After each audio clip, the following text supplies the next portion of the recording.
Hello everyone, I'm Megan, and welcome to the next segment of There, I Read It, where I'm going over the Harry Potter books chapter by chapter for the first time in my life. And today I'm covering Book 2, Chapter 7, which is entitled Mudbloods and Murmurs. And this is where we're starting Quidditch practice early for the Gryffindor team, but those snaky Slytherins have to show up and make everything more difficult. So, let me just slip on my glasses because I ran out of contacts, and I'll go over my notes. Okay, so apparently Hedwig is still salty about that bumpy car ride, and she and Harry are not really on great terms yet. And Ron's wand is still super broken, so much so that when he tried to use it in class, it ended up flying off and hitting Professor Flitwick right between the eyes and giving him a huge green boil. Then it's finally the weekend. Harry is so thankful to get to relax, and Oliver Wood ends up waking Harry up at dawn saying, "Guess what? I came up with some new Quidditch training. Let's go do it." Yay.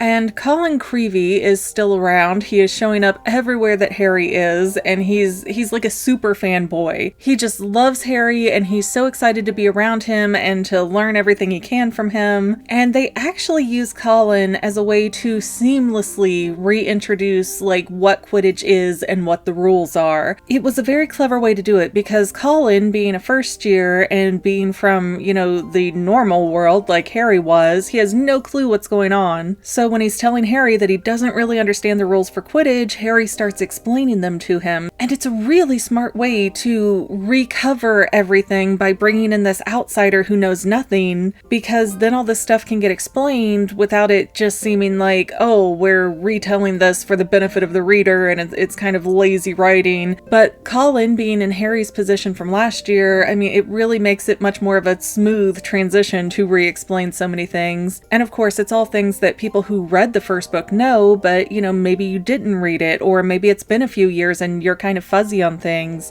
So I do prefer this kind of much better than the Tolkien style where he's just like, hey, remember that thing I said like 7,000 pages ago? It's relevant again. But yeah, I don't know whether you love or hate J.K. Rowling. She does have a very nice touch with her writing style. And I was also kind of wondering here while reading this chapter, are there no substitute seekers or, substitutes for any of the positions? Most sports teams, I guess, at least in America, I can't really speak for European sports teams, but we tend to have like a third to half of the team sitting on the bench at any one time so that you can substitute people. I guess that's not how Quidditch goes though, because they do say that Harry was unconscious for the last game of last year's season, so they had the worst defeat. Gryffindor had the worst defeat that they have seen in 300 years. So I'm assuming they do not have substitute players, but I also wonder, the school's pretty big. They have a lot of kids, and Quidditch seems to be so popular. Why don't they have backups? It seems like every position should at least have one backup player for situations like this. It's a magical school. People get hurt. People get expelled. Things go wrong. Plan ahead. Maybe that goes back to the wizards not having logic kind of thing. Just make Hermione the team captain, she'll sort it all out. Speaking of Hermione though, Ron and Hermione do come to watch the practice for some reason. I kind of understand Ron, but other than Hermione just being bored or wanting to support Harry, I don't see why she would go, because she doesn't seem to be all like ooh-rah Quidditch. But I'm also curious, why didn't Ron try out for the Quidditch team since he loves it so much and he's like practicing up on the hill with his brothers? I don't know, that's kind of confusing. He seemed to be so like gung-ho for Quidditch, so unless he has like a broom shortage issue or a broom sharing issue with his brothers, I don't see why he didn't try to get on the team. Or maybe it's a situation where other people have to voluntarily leave? I don't know, it's weird. Like, it's also really weird to me that Gryffindor has a 5th year, or at least last year he was a 5th year, as the team captain when surely there are 6th and 7th years playing Quidditch too, right? It just seems kind of odd. And even with the prefect situation in Percy, he was apparently in his 6th year at Hogwarts, so a junior for us Americans, and this is his senior year. But then why would he be a prefect 2 years in a row? Shouldn't it just be the most upperclassmen that get to do that? I don't know, that's how we do it in the United States, so again, it's really strange. But Wood has made a new training program that he has spent all summer working on, and he has signed out the Quidditch field so that it's just Gryffindor practicing these brand new super secret squirrel techniques. But then Snape signs a permission form allowing the Slytherin team on the reserve field because they need to train their new seeker. And their new seeker is none other than Draco Malfoy. And it turns out that Lucius Malfoy, Draco's father, bought the Slytherin team all brand new shiny Nimbus 2001s. So, I mean, considering they don't have backup players in Quidditch, it's kind of odd. So, I mean, I guess Lucius just went, my son's gonna be the seeker and I'll buy you like $20,000 in new brooms. I don't know the equivalency exchange here,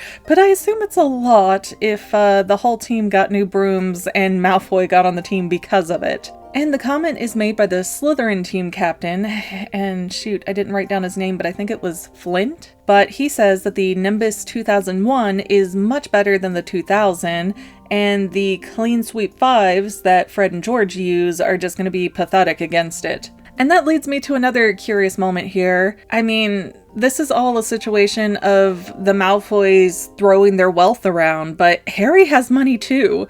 Could not he buy his entire team brand new brooms if he wanted to? And I know theoretically he shouldn't have to, or he shouldn't have to feel like he has to buy his way on the team or buy people into liking him.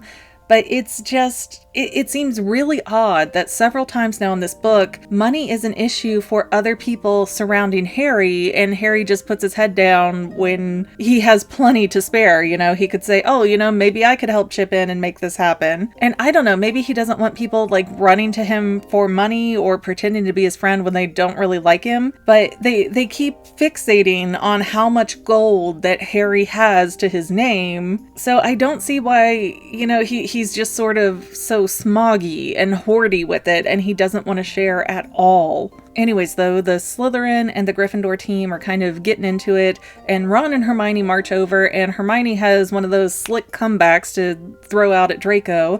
So Draco calls Hermione a filthy little mudblood, and that just sends everybody like, oh, did he really just do that? And the whole Gryffindor team is getting upset, and even Ron, who is questionable on how much he likes Hermione, just pulls out his wand and threatens Draco with it. But when he tries to curse Draco, he ends up hitting himself instead and just burping up an endless array of slugs. It's quite disgusting sounding. And the slug belching thing is supposed to be a curse, but the book doesn't say that Ron said anything. If they have to say something like Wingardium Leviosa to make things levitate, then shouldn't he have needed to say something to make this curse happen? Or did he not intend to make that happen, and that was kind of the point, that the wand was broken so it did as it pleased? But it seemed like it was intentional, and I don't know, it's curious. I would have expected the Latin word for slug to pop up or something, I don't know. But once Ron is down for the count, he and Hermione take Ron over to Hagrid's hut, where they run past Lockhart, and they all kind of duck and hide from him. And Lockhart is with Hagrid, giving him unsolicited advice on how to take care of animals. And of course, Hagrid is too polite to say anything to Lockhart's face, but once he leaves and the kids come into his hut, he's like, yeah, I really don't believe anything that he did is true or accurate. I think he's making it all up for attention kind of a thing. So I'm pretty sure, now that two different characters have thrown that out there, it's going to be an established fact later in the book. And apparently, Lockhart was the only one to apply for the Defense Against the Dark Arts position, and that it's getting harder and harder to find people to apply for it because the position seems to be jinxed in some way because no one can last in it for very long. Which would make me also think, why would somebody as egocentric as Gilderoy Lockhart want to apply for Defense Against the Dark Arts? Because, I mean, yeah, status-wise, that makes him look like, oh, so heroic and all that, but if it truly is some kind of cursed position, then I don't see him trying to ever endanger himself. So it just seems like a really strange thing to choose to do. Oh, and while he is vomiting up slugs, Ron is so disgusted by the term mudblood that he manages to explain what it is while puking slugs out. So mudblood is a foul thing to call a muggle-born wizard, which, if the context is a little fuzzy for you or you don't really read the books, you're just watching me, thank you. But this would be somebody like Hermione, who both of her parents are dentists. They are not wizards. They are not magical. She does not seem to be from any kind of magical lineage. So if you wanted to really insult her and get under her skin, you would call her a mudblood. It almost is upsetting though, because Ron explains what a mudblood is, but Hermione didn't even know. And maybe she could have gone like happily ever after not knowing. I mean, obviously she knew by the reaction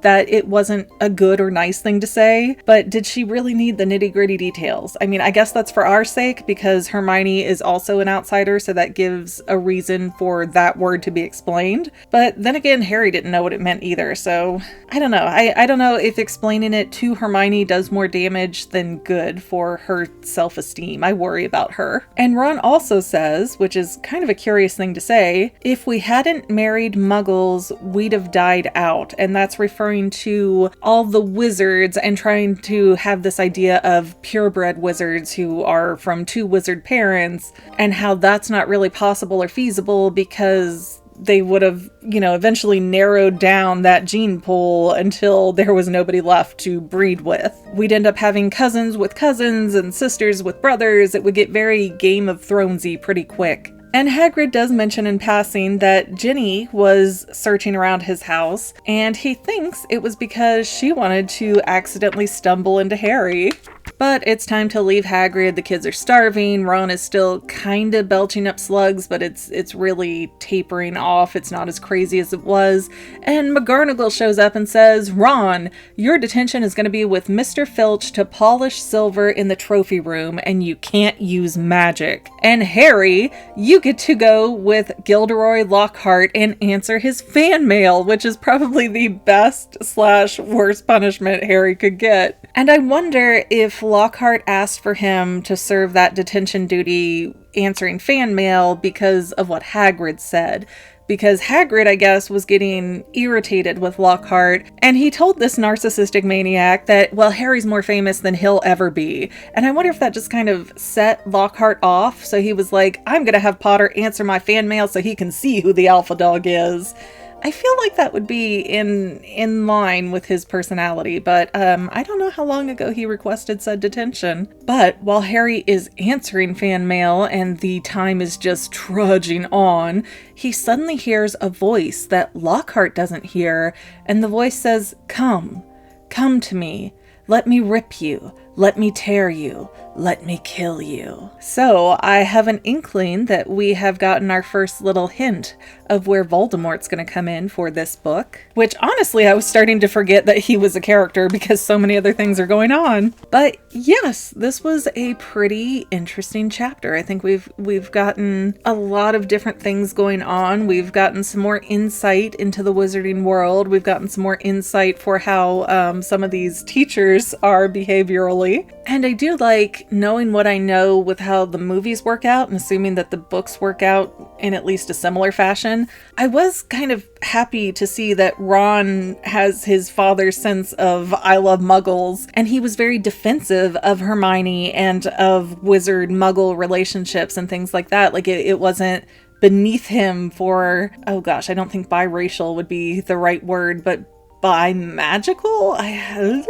Something or other like that. But yeah, it was really interesting to see that Ron kind of puffs up at the whole idea of insulting muggles just like Arthur did. So now there's more of this protective feeling around Hermione and her family and, anybody else in Hogwarts who is not 27th generation wizard, however that would go. And I do also like that Ginny is going around kind of in her curiosity searching for where Harry goes and what he's doing.